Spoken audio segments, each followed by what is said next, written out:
should say this, but I'm gonna say it anyway. Okay, that's how life should be.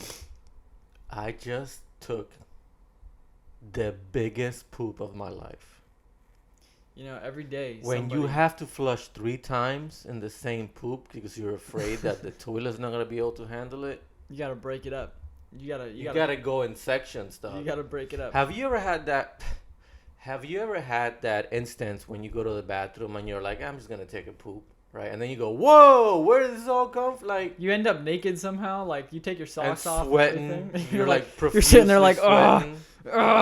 You know what's funny? You take your shirt off. You know what's funny? Like real. Everybody that I tell this to, like they think I'm crazy. I curse when I like like I start cursing when I have like this really bad poops. That I'm there. I'm like, mother. Like you son of a.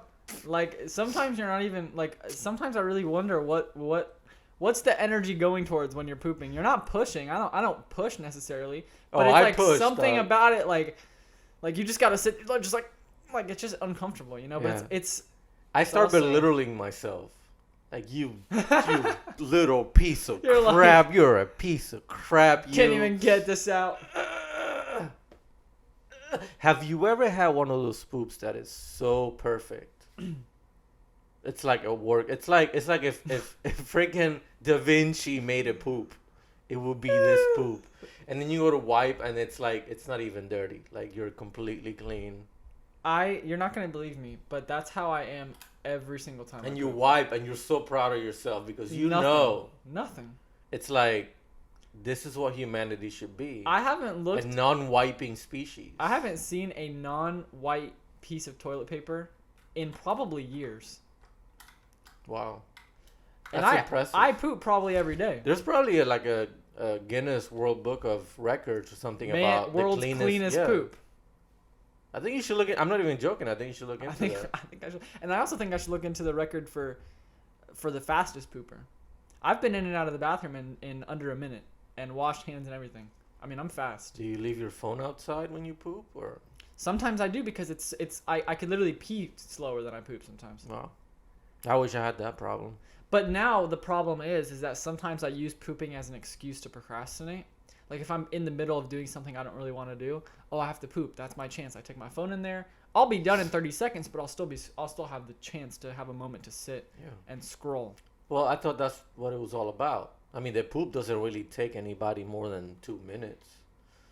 It's getting up from the pooper. See, that's what I've always wondered in my life, because I've always wondered what people possibly can be doing in the bathroom for so long. You're procrastinating.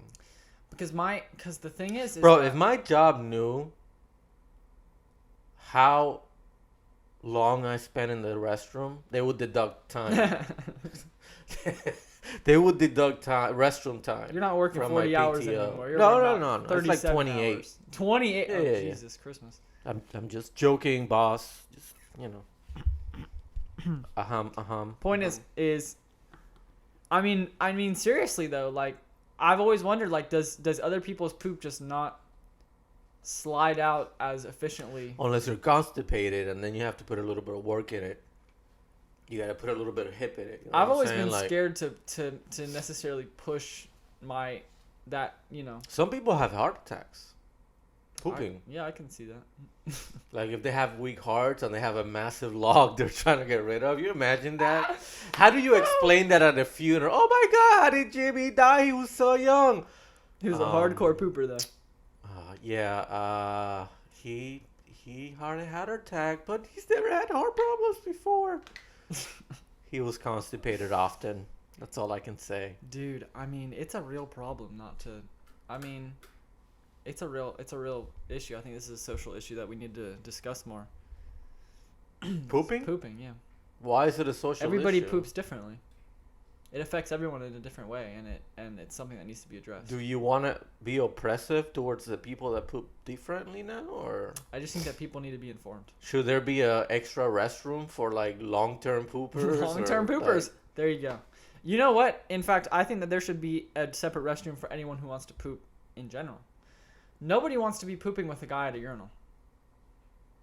No one wants to be in a stall while somebody else is next to you peeing. That's embarrassing. Dude, if you want to be, you can be next to somebody else pooping because now you guys are in this together.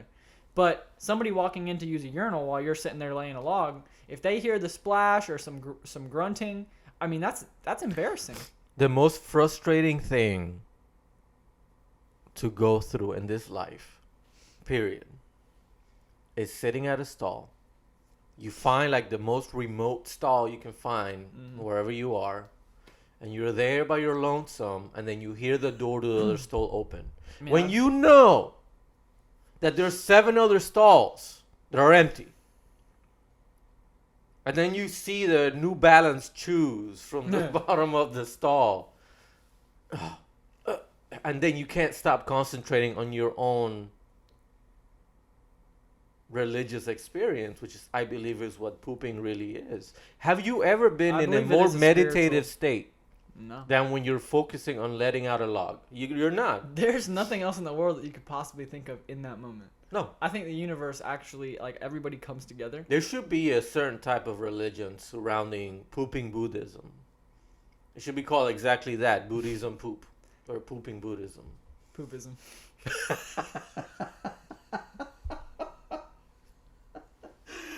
And just like that, we just invented a new religion. And I think a lot of people are going to be into it. It revolves around meditation on the toilet. you don't wear monk robes. You wear like Toilet paper. toilet. You wear like a bathroom robe, like Oh, yeah, those one of white those robes. robes. Like I'm seriously interested in this. I mean, you can't really start a religion without it starting off as a cult, which is kind of annoying. Yeah, that's true. Like, if you have enough people, then it becomes a religion. But unless it's like under, I don't know, what's the, 1 million maybe? I think it's just a cult at that point. Oh, I know cults are more people than that. Really? Okay, so how about this So- weather? Am I right? So listen, it's been a lot of things have happened since we last did one of these. Like? You got a haircut and you actually look like a human being now. Oh, That's isn't that nice? first and foremost. The second thing is that you got that D. Got that D. You got that D. Oh, that's right. That's right. How was that D? That D was not. It was a little too much to handle. You know? Yeah, it was a big D. It was a bit. It was. It was a solid D. It left me on my bed for a while. It really did. Wow. It was not fun. That painful, huh? Yeah. So And of that Delta course- variant is not fun, man, guys. I mean, really, wear your masks. It's a dangerous world out there. I'd rather. What did I tell you? I said I'd rather have food poisoning than ever get the coronavirus ever again. And you're vaccinated. Yes. I would not put it this way. I don't want to know what an unvaccinated person goes through. Cause it wasn't fun. It was not fun at all. It was agony constantly. It was coughing. It was fever that made you feel like death, quite frankly. It made you feel like death, you know? Sometimes I would see the light and I said, "No. I will not go towards it. I must continue." And I did. And I got through it. And you're probably like one of the most what's the word? Microphobe? Microphobe. Like microbes. You have a phobia of Microbes? microbes. What is a microbe? Like you don't know what a microbe is? Not in this Have context. you taken fifth? Isn't a virus like a microbe because it's no? Am I talking out of my butt here? That I What just is took a giant- microbe? Look it up. I have no idea what you're talking about. You don't know what a microbe is? I think that you're trying to say something else. MICROBE. Microbe. A microorganism is yes. Okay. Bacterium. Yes, but you could have just said germ. I couldn't find the word in that very moment. I was looking for germaphobe, and Microorganism? Yes, a germ is a microorganism. I think we've talked about this before. Like when we went to New York, you almost died in the subway. Not because you got jumped by anybody or anything. You just didn't want to hold on to the I almost got handles. jumped by that lady I freaking fell on because I didn't want to hold on to the railings. I'm looking at you like pushing your back against the railing and like trying to adjust to the movements of the train. I'm like, oh, he's gonna die Yeah. It was before we end this. Yeah. So do you feel like all dirty knowing that you had like billions of these little critters inside you trying to eat you? Yeah, I mean, it was not. I hadn't gotten sick in so long because of all these precautions that, and I like it. I mean, I think that this is how it should be all the time. I mean, the whole well, I don't know about the masks, but people just being sanitary, cleaning desks that people have sat on, cleaning frequently touched surfaces. Is it really that hard? It protects at least a few people. And I mean, so I hadn't been sick in forever. And so when I felt that sore throat and I felt that feeling in your chest that you only get it when you're sick. And I just knew. I mean, it was a foggy Wednesday afternoon, and I looked out my window and said, "It got me. It got me." I do hear that you made some pretty good music during Oh. that time, though. Oh man, so good, so good. I mean, my Grammy's already knocking on the door. Yeah. She said she's got a bunch of homemade cookies. Hey, sweetie, I heard you were doing a really good job with your what is it that they call it? Hop hip? Hip She's hop? my only fan, man. Come on. Whatever, dude. Point is that I don't know. For the 5 people that'll listen to it, I think that it's mind bending. What else is there to say? I think it's unique, and I think it's well made, and I think it comes from the heart. It's already done. I'm just mixing and mastering it. It takes a while. So Do you know what toxoplasmosis is? yeah, I've heard that, but I mean off the top of my head.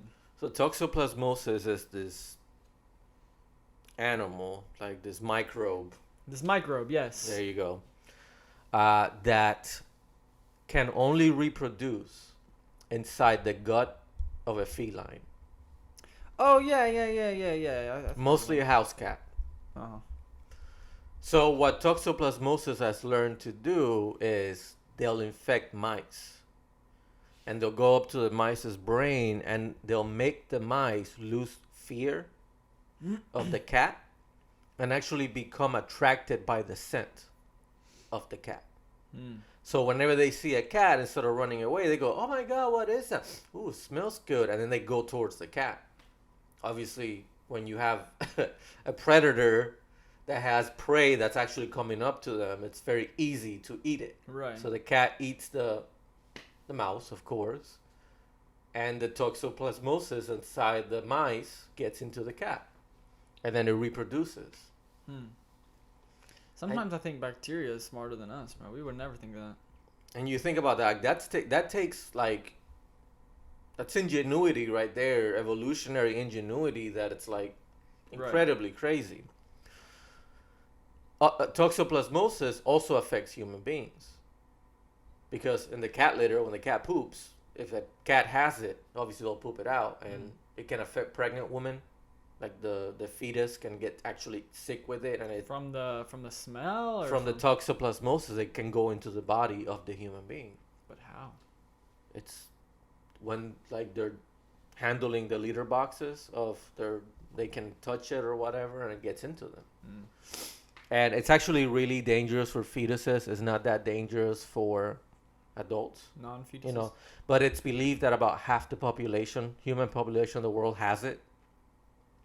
And I don't remember where I heard this, but they did this test where this doctor, I think it was in some podcast, I don't remember what this doctor was talking about. He was a ER doctor, and these people see motorcycle accidents all the time, and he was doing a study on toxoplasmosis and started testing the motorcycle victims that came in accidents, and found out that like a staggering amount of them, it's like 80%, had the toxoplasmosis bacteria inside of them, which you can by concluding, if you think about it, that it can make also, if it makes a mouse lose fear and become more impulsive towards danger, it can do that to human beings as well. And that's why motorcyclists a lot of these motorcycle riders get into accidents, because they're not afraid of the consequences. And it hasn't been proven, but this doctor says that he's very sure that it has to do with the way that it affects their brain. And they're more willing to take risks than a person that won't have that kind of thing in their body. That's interesting. That is very interesting. I I knew the thing about the rats and the cat and all that stuff, but I didn't know that. Another kind of valid point to make when you're talking about, we are what we are a lot because of what's inside us that we can't control. So, if a little cat virus or whatever it is can get inside you and actually make you do reckless things, then who really is in control? Is it you, or is it the little critter crawling inside your brain? I mean, it's like what you were saying to me yesterday. Like, parts of yourself that don't really carry the ability to feel an identity, you're not gonna identify as that piece of you. I mean, I'm not gonna say, oh, I am my hand, but I am my hand. Like, this hand is a part of me. This hand is me. What this hand does is what I do. Even though my hand, metaphorically speaking, is not a conscious being on its own, it's still part of me. It's still what I do. And so even if I put my hand on a stove and I immediately, before I even think about it, take it off because it's hot, I still did that, even though that it wasn't a conscious part of you. Right, that part of my mind that triggered that response. In fact, I don't even think it was. If I recall my biology class correctly, or my health class, whatever. I don't think that your mind even has any say over doing that kind of action. Like, when you put your hand on a stove, it's a mechanism that's completely automatic. Imagine if you had to be conscious about every move you're making. Right. If you literally had to think about your arm going down and grabbing something, about every finger moving into the right shape to grab. It would take forever to do anything. Imagine about driving. Like, dude, when you're driving, and I'm sure now that you've been driving for a little while, you understand this. You don't even know when you're pressing the accelerator. Like, your body just goes into this autopilot when you're almost merged with the car. Almost just staying in the lane. And then you're just driving, and your mind is going over stuff, but it's not the driving. Right. You're thinking about what's going to happen in school, this girl, this problem, this thing. Right. And all of a sudden, even your hands are doing little variations to kind of stay in the lane. It's just like little micro changes that it's doing that you're not conscious of. Right. Your body's literally driving the car for you. And that's all based on repetitive action. Your mind creates this, basically like folder of learned memories that pulls out when it's necessary, like in driving a car. You're not consciously aware of what you're doing. So at the end of the day, you have to understand that you're an entire system, and that entire system, it's not only based on your consciousness, it's based on all the other automated mechanisms that your body produces in order to keep you productive. Because if you had to be conscious about everything you do, you couldn't get out of bed. Right. Like, it would be so tasking to be thinking about. Imagine if I was going like this and I was thinking about like my hand moving back and forth. And I had to concentrate on keep doing this while talking. You wouldn't be able to talk to me. While looking at you, while blinking. Yeah, you wouldn't be able to talk to me like that. Because you have to think about it too much. All these mechanisms are automated, and we should be thankful that they're automated. But we also have to understand that what we think about control and what we are as people is very far away from the truth. And it's not detrimental or sad to think about that, because we're still open systems and we can change and we can evolve, but we have to learn what buttons to press. Right. We can't just be like, oh, I want to do that. What can I achieve that? Well, because it's just your conscious mind thinking about this, but you're not allowing the system itself, which makes you who you are, right? Because even if you're not conscious, like you said, of a mechanism, you're still doing it. It's just a subconscious part of you doing it. It's your brain. It's just part of your system. People like to disconnect from or feel disconnected from the world or from their own bodies. It's all you. It's all you, and the world is all yours. And I mean, think about it. Like, every single person, there is a different earth. There is a different reality for every single person who lives on Earth. No two people can ever or will ever live the exact same reality. Like, every single person has a different life, has a different reality, has a different truth. Like, just on a minute level, I could say that wall is yellow, and you could say it's yellow, but our yellows could be different. The same way that I can say that my reality is like this, and you can say that yours is like that, and we're seeing the same thing, but we're not experiencing the same emotions. We're not experiencing the same reality at all. As a matter of fact, I don't even know if you're really alive. Nobody does. I mean, I, I mean, I don't know. You said it. You said it perfectly. I mean, I had this epiphany the other day about enemies. You know how you go through life and you encounter people that really either don't like you, or that you don't like, or that they treat you badly, or you've been in a circumstance with them where you're like, oh my god, that person's a butthole. right. Like I really dislike that person. And I came to this conclusion that we don't have people we like or we dislike. That doesn't exist. We just have people that we've interacted with in specific circumstances. The circumstance itself is what makes you the enemy or the friend. Right. Right? Like, for example, sometimes my fiance has a really rude customer at work. Mm-hmm. Right? Some old lady comes in, she needs her medicine, she's yelling at this girl that she probably thinks is not doing her job, right? And my fiance's like, man, this lady's really mean. And the lady's like, man, this freaking girl is really slow, or whatever it may be. And But it's they the context. immediately dislike each other, Right.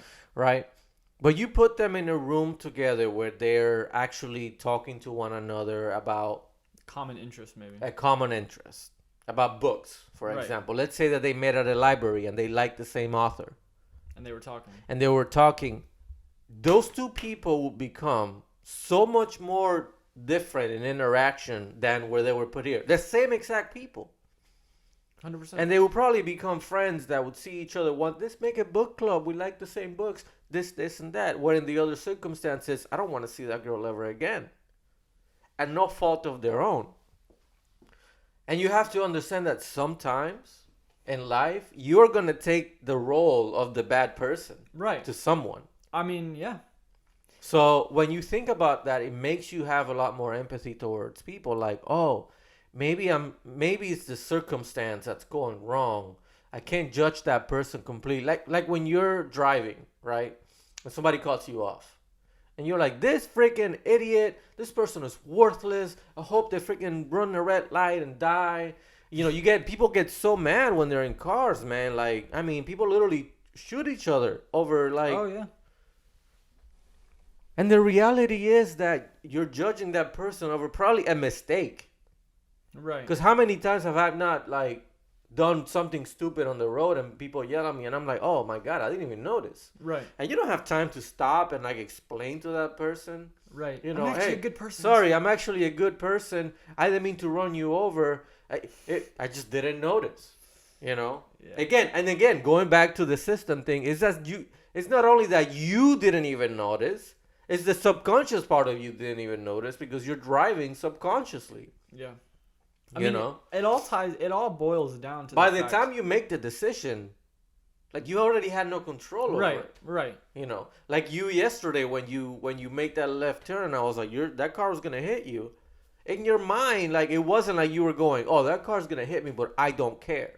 Right. You know, your body made a decision of we're good. Right. Poof, go.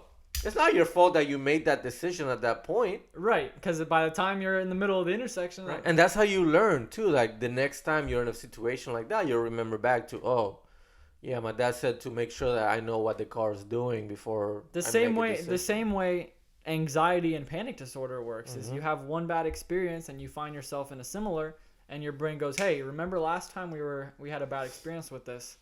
So it's time to sound the alarm and avoid it at all costs. But when you don't avoid it is when you take back that. But no, I mean, it all boils down to the fact that everybody who's ever met you, and it kind of ties back to what I was saying earlier, and I said this in the last podcast, but everybody who's ever met me or you or anybody has, like, there's a million versions of myself that lies within every person I've ever met. There are no two people that I know that I've seen the same version of me. Not because I act different. I mean, I'm sure I do act different. But because they haven't seen me in the same context. Not two people have ever seen me in the exact same context. My mother has seen me, and you have seen me since birth. You've seen certain aspects of my life. You see me when I'm here. She sees me when I'm with her. I can almost guarantee you that if I had like some camera in your house, at your mom's house, like I wouldn't recognize you. Right, because it's a different context. It's a Yep. different, and my friends at school only see me when I'm at school. Like, it's like no two people know the same Samuel. No two people know the same Jesus. Like, it's like there's It's a Jay, different. but yeah, thanks. Okay, whatever. I go by Sam. I still said Samuel. You know, you gotta go by the birth certificate. Point is that it's. I mean, and it goes with everything. Like, that cup of tea right there is different to me. It plays a different role in my life than what it plays to you, because you just drank it and I've just been looking at it. That water bottle over there, Yeah. they're yours. and Even they're the not mine. angle that you're sitting at is giving you a whole different reality. Different than mine. perspective Yeah. of everything, and that's how it is with every particle in the universe. No two are the same, and no two people, at least human beings, can perceive two different things Correct. in the same way. You know what I'm saying? And that's why we have to really be empathetic of that fact. And when you start realizing that people don't have as much control as they believe they do, and very few people are actually able to achieve a state of enough quiet and silence in their lives to be able to realize what's going on with themselves. Right. That's when I realized, I was like, oh, that's why meditation is it's actually so beneficial. Right. Because you're literally like shutting down the conscious part of yourself to be aware of what actually the heck is going on in your body and in your thoughts. And the thoughts are coming in and out. And all this stuff, you concentrate and you focus on it because it's done so automatically that you have no idea half the time what's going on. Right. How many times have you like been in an interaction, then you go and you leave and you're like, I should not have said that. Why did I even 100%. say that? Yes.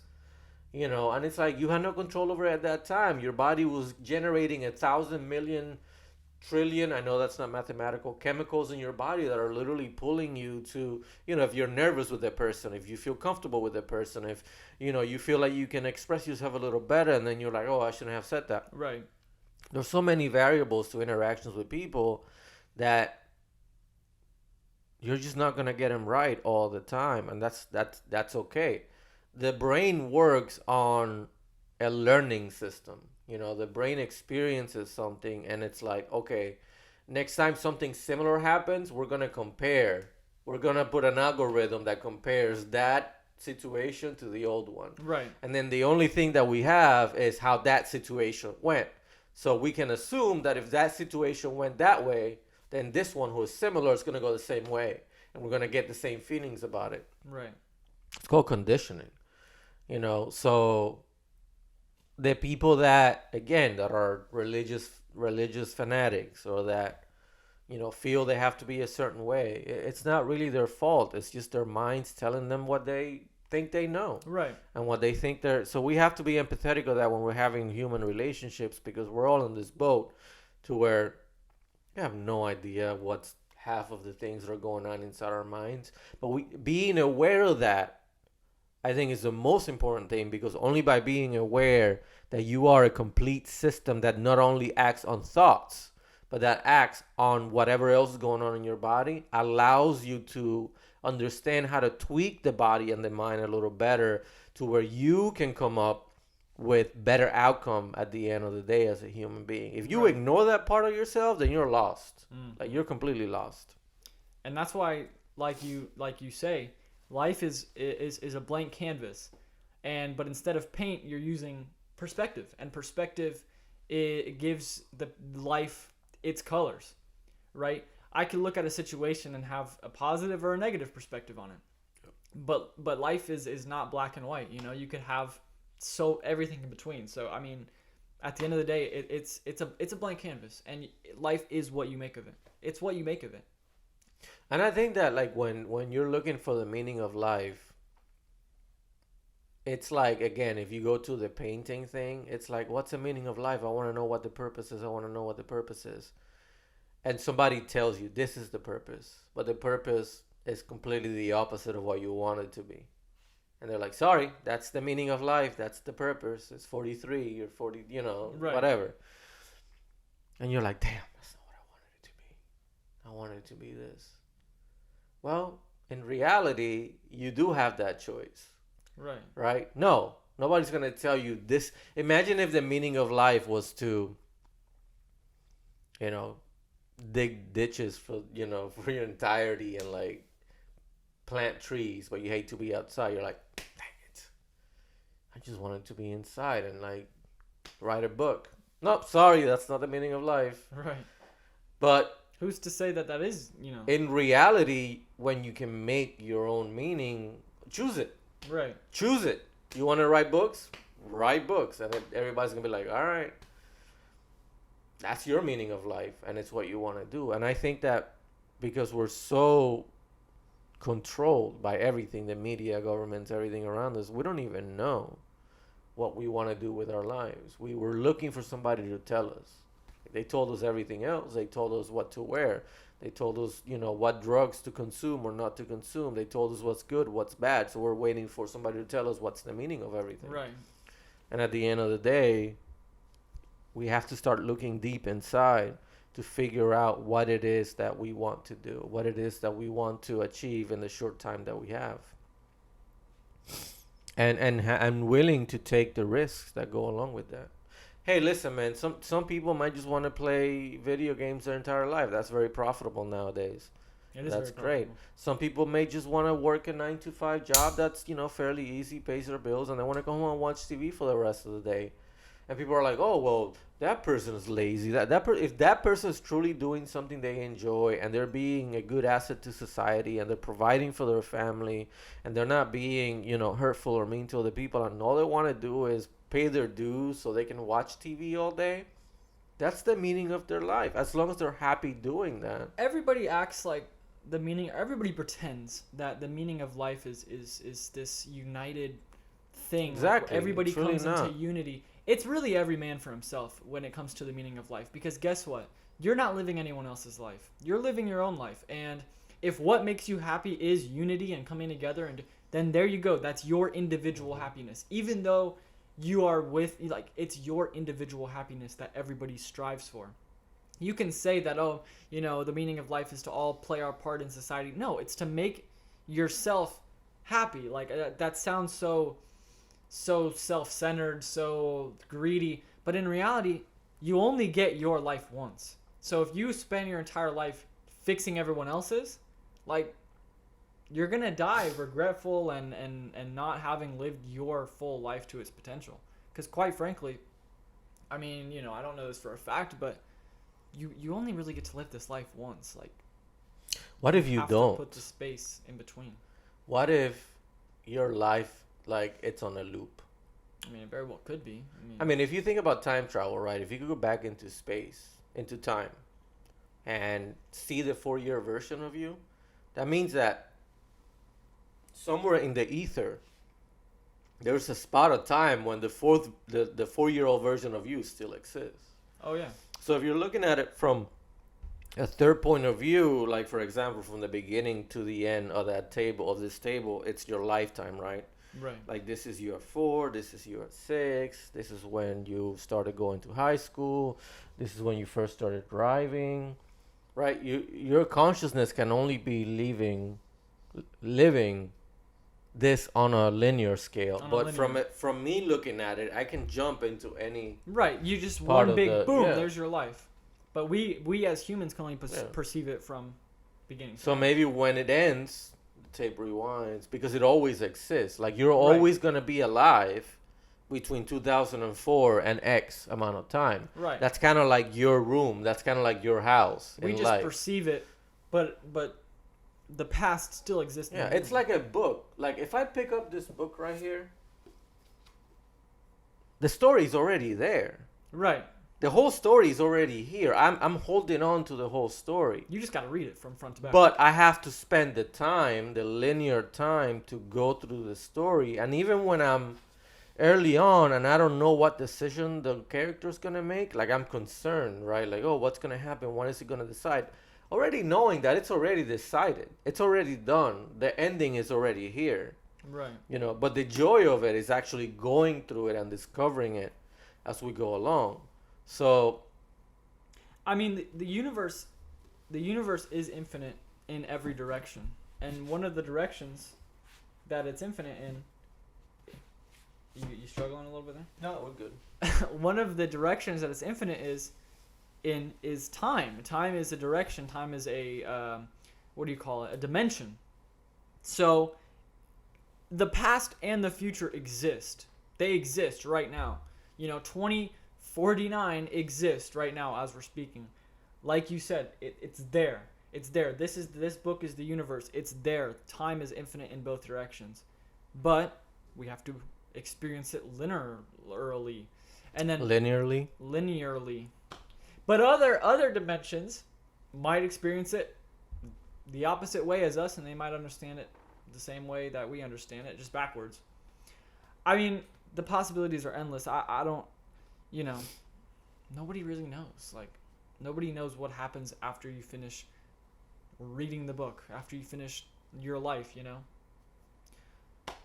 So nobody knows, but I do know this for a fact, is that the universe is infinite and time is infinite, and the future and the past do exist at all times. So let me ask you this: if the story is already written, does it mean that you can't change it, right? Like, what the decision you're gonna make in 2049, it's already made. I think that every possible decision from the life that I'm living now and the day I die, I think that every possible minute decision that I could possibly make is already there. And I just gotta narrow it down as I go, right? Like, it's all, and another version of me goes this way, and maybe this conscious being of me decides to live that way. So I don't know about the whole free will thing, but I do know, like, when I say this, I imagine just like this line, and then it just randomly branches into a million branches, and it just goes narrowing as you live, right? Like, the branches move forward, and then eventually it comes back to one, boop.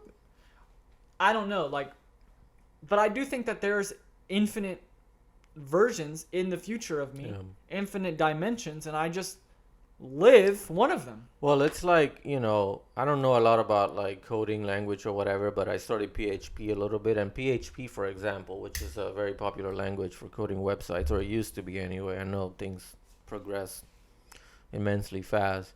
It's all full of if and statements, right? Like, if this person clicks here, then do that. Then, right. This is what happens. If this person. So what if we are just collecting data for the algorithm? If Samuel chooses to do this, then this is what happens. Right. And then there's a million, trillion, infinite versions of you making different decisions. So the conscious entity that we are as a whole knows exactly what happens if Samuel does this, or if Samuel fails this. Right.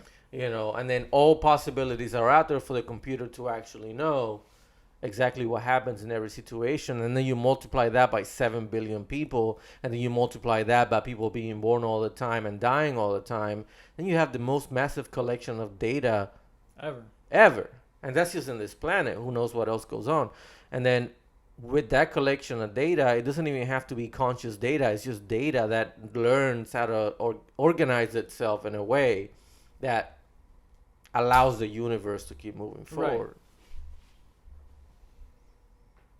I mean, one thing I know for sure is that Earth, whether intentionally or not, is a massive data collection. Oh, absolutely. It's massive data. Whether there's a conscious being saying this is what this is intended for or not, it's data collection. Evolution is data collection. And it this passes is what it down. works. Yeah. This is what works, and this is what doesn't work. Kill this off and continue with this and make this better. That's improvement. That's data collection. That is, and the fact that it happens so naturally and so perfectly really just leads me to believe that, in the grand scheme of things, that's what all of this is. I think we're thinking way too small, dude. I think that we are the tiniest little thing out of a massive system that we have not even scratched the surface of what it is. Right. It's 100%. It's exciting to think about and scary at the same time, because it's not even close to what we're thinking right now. I think we get stuck in the things that we can prove and that we can't prove, and that we have seen and we can't see. But imagine the things that we were able to prove 200 years ago to the things that we're able to prove now, and then interpolate that to 200 years in the future. And the things that seem like freaking magic now are going to be just everyday things in 200 years. I had this dream a few weeks ago that the world was ending and that there was chaos everywhere. And as You were just watching Fox News. Yeah, I was. Yeah. I was just subconsciously that was what I was dreaming about. But I had this dream that everything was like burning to the ground, and like all these people were just like, I literally just saw in my dream people running around the streets like with their shirts off and big flags and freaking out. And so like as a last resort thing in my dream, they like went inside and like looked under the pyramids, like the because they were like, oh my god, the world's ending. It's really time that we see what's hidden in the pyramids, what's the message to the universe, you know what I'm saying? So they did it, like they tore down the pyramids and they like found all the secrets to the universe in the pyramids, and they like saved the world because it was ending. They like found the meaning of whatever. So my question to you is, do you think that they would ever, like, what drastic measures do you think people would start taking if the world was like really about to end? Like seriously, not no climate change 10 years. I'm talking like this is now. This is happening now. It's raining fire. People are dying.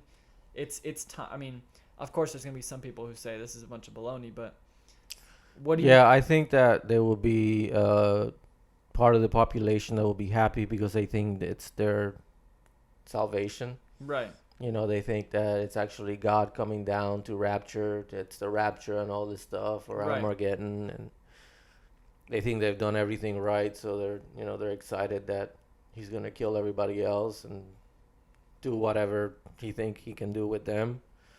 I think there's gonna be another camp that's not gonna believe it. It's gonna be, this is just a natural progression of the system. Right.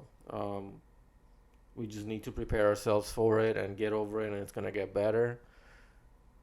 But I think for the most part, it would just create just a mess of violence and just people trying to like live their last few days doing whatever the heck they always wanted to do. Kill their boss. Rape, murder. Yeah, if they have a really bad boss, whatever. I'm dying in a week. What does it even matter? Now, I believe that where there is... But for the most part, I actually don't think that people are even... Most normal people will not notice. The rich will be trying to do something to save themselves. And which, by the way, sorry to change gears here real quick, but did you see Elon Musk? He sent the 4 people up to space. Oh, the 4 passengers up to space, yeah. Dude.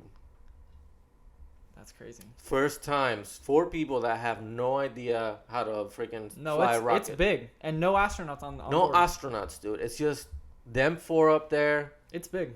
For 3 days. Mm-hmm. Over, higher than the space station is, the International Space Station. He did it right, man. Because all these other billionaires, Jeff Bezos and the other guy, they flew themselves, and it was for like 10 minutes. They came back. But Elon was like, nah, we're going to send just the everyday person up there and we're going to make it work. Did they land last night? Dude, I don't know. I haven't watched that story since they first went up there. Like They have. Have you seen the documentary on Netflix?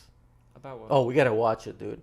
It's how they did it. Really? From beginning to end. And they haven't finished it yet because now they come back and they get to finish the thing. Already? They already have a documentary about something that's not like in progress? It was it's really cool because like they launched, I think it was on Wednesday, and they have the episodes before the launch, right. And then you will watch it on YouTube, you will watch the launch, and then I think when they come down and stuff, I'll show it to you when we're done. It's really cool.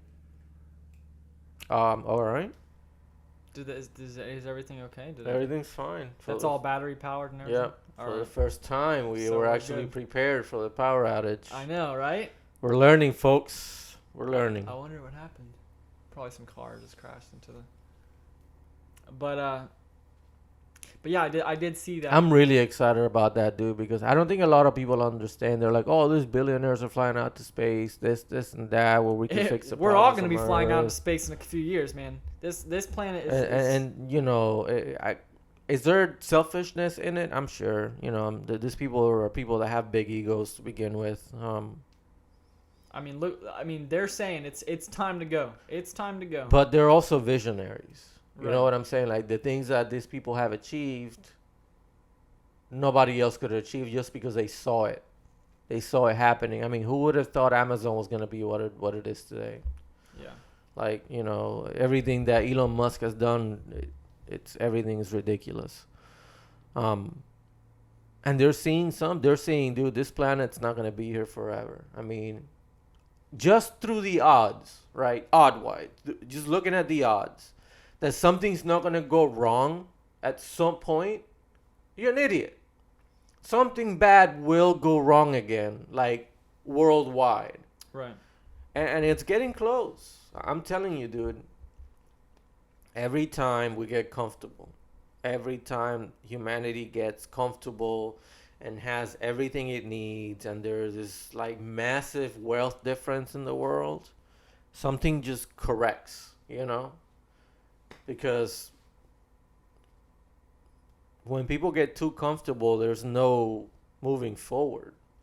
There's no innovation. There's nothing because you already have everything you want. I've started to notice that it's almost a little too perfect, like the way that like life literally, like it works so perfectly. It's kind of starting to scare me. Like life balances in the sense that like you always have an even distribution of happiness and sadness. It's like I've noticed that it's always perfect.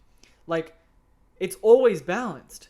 You never have so many problems that completely outweigh your the good things happening in your life. It is always balanced. Like it's just crazy, and it's almost scary because I've realized that as soon as the teeter-totter starts to go, oh, it's really good. Okay, now it's going to start getting, you're going to have some kind of problem. Oh, you know, this video is going viral, but my car is just broke down. Oh, okay, well, you know, I just got an A on my test. Oh, well, there's a hurricane that just took off your roof. Like something is, it's always balanced, and I've realized that it works perfectly.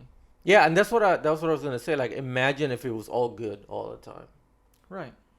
Like, you wouldn't be motivated to do anything. You wouldn't even be happy because, Right. like we talked about the other day, contentment and happiness are two very different things. It'd be more like an emptiness. Yeah, yeah, yeah. A lack of... You'll be like clinically depressed within a month. Yeah, I mean, it'd be an emptiness feeling. It would be like a no drive to do anything, which is...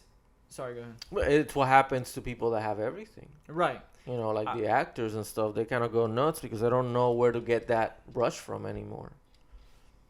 They say that money can't give you happiness, can't buy you happiness. I think that money can buy everything except for one thing, and that one thing is drive. I think that money can buy you happiness, can give you anything you want. You're depressed, you have money, you can go buy a therapist. You are sad because you're homeless, you have money now, you can eat, you can buy a house. So I think that money can buy you a lot of things, but I think one thing that money will never, ever, ever be able to buy you is drive, motivation. Yeah. Because if you're a lazy person, money's just going to make you more lazy. You're not going to be rich tomorrow and be like, man, I should go work another job. Like, you don't need to because you're rich now. So I think that if there's one thing that money doesn't solve, it's laziness. Yeah, and that's what happens to these people, like these random people that win the lottery and they win millions of dollars and they're like, oh, we're rich now. And then within a year, they're broke. Like, they're literally broke. They have no money. And it's like, how did... And it's like, you don't understand. The system wasn't disciplined enough. It wasn't that they would have money or they didn't have money. It was who they were as people. Right. That they were in the situation. And you can throw money at anything. Money's not going to do anything to most people. Most people are in the situations they're in because they chose to. Mm-hmm. You know, because they are looking, again, they're looking at, oh, this is what will fix my problem. If I had $1 million, it will fix all my problems. No, what will fix your problem is becoming a different human being. Right. What will fix your problems is looking at the reasons why you don't have $1 million right now, or why what the things that you want don't match with your reality. You know, what have you been doing? And sometimes, you know, you realize that people, because I see it in myself all the time. You're just going on autopilot, bro. A week passes by and you're like, I haven't done anything this week. Right. I'm so excited about getting all this stuff done, and I really just haven't done Haven't it. done Why anything. is that? Right. And then you realize, oh, I've just been floating, you know, like subconsciously through this week, and I haven't even thought about it. Right. And I think that, yes, I agree with you that money gives you access to a lot of things that you need, and I think it's super important, especially nowadays, to have a diversified portfolio and to be ready for anything, because we don't know what's going to happen in 10 years, in 5 years, in 3 years. Right. Economically speaking, you know, with everything that's been going on lately, it's a mess. And the only thing that you can do about it, if you don't believe in going out there and just complaining, because that's what most people do, is prepare your freaking self for what's coming. Right. You know, make sure that you are prepared emotionally, that you are prepared financially, that you are prepared, you know, in every other way to be able to confront whatever life is going to throw at you, because right now you just don't really know. Right. You know, and people, I think people just rather complain about something that they have no control over, because the system's going to go on. It's going to go forward with or without them. It's just going to happen. The system's going to keep pushing forward, and we don't know what the system's agenda is. Right now, it's a mess. Worldwide, it's a mess. This past 2 years have been probably one of the two of the messiest years I've ever experienced as a human being. Right. So what do you do? I mean, what do you do with something you can control? The only thing that you can control is, you know, in some sense, is you and your, you know, and you and your situation. You just gotta prepare for it. If nothing bad happens, and if not everything goes great, who cares? Right. You were prepared, nothing happened, great. But if it does, and you're not, you know, but again, it comes to the fact that we don't teach that, you know, that we don't make that relevant in people's minds, that they have to create themselves into a success machine, Right. into a moving forward machine. You know, they have to train and reprogram themselves to do and act the way that is necessary for them to reach whatever they want to reach. But people don't. They just want handouts. They just want it easy, or they want to complain about why they haven't gotten it yet, when they don't realize that it's their own fault most of the time. So, I don't know. I don't know what's going to happen. But I saw this TikTok. Maybe I sent it to you, but I saw this TikTok of this girl that was saying, like, if you knew, if somebody put $1 million into your bank account right now, just right this moment, they said, boom, there's $1 million, and you saw it in your bank account, it would be difficult to be upset for the rest of the day. Like, anything could be thrown your way, and you got a rude email? Okay, I'm a millionaire. I don't care. Oh, you know, your car breaks down. I can buy a new car because guess what? I'm a millionaire. Like, it would be difficult to think about any of your problems. But if somebody said, hey, you can either have the $1 million, but you don't get to wake up tomorrow, you wouldn't take it, because it's a bad deal, because waking up tomorrow is 10 times more valuable than $1 million, which puts in perspective the fact that why should we be upset about anything? If we know that we get to wake up tomorrow, and we also know, as much as we don't want to admit it, that waking up tomorrow morning and having a life and being alive is more valuable than any amount of money in the world, why are we letting all these tiny petty things get to us if we know that we have something? I have something in my possession that is more valuable than any amount of money. Any amount of money, right? And I think one of the biggest reasons for that is that we're problem-solving machines. Right. Right? We're just sentient 1 2 1 2. Sorry. We're just sentient calculators. Like, you know, we're looking for the problem to fix it, and that's why when everything's going good, we don't even notice it. Like, why are you so sad? You have everything you want.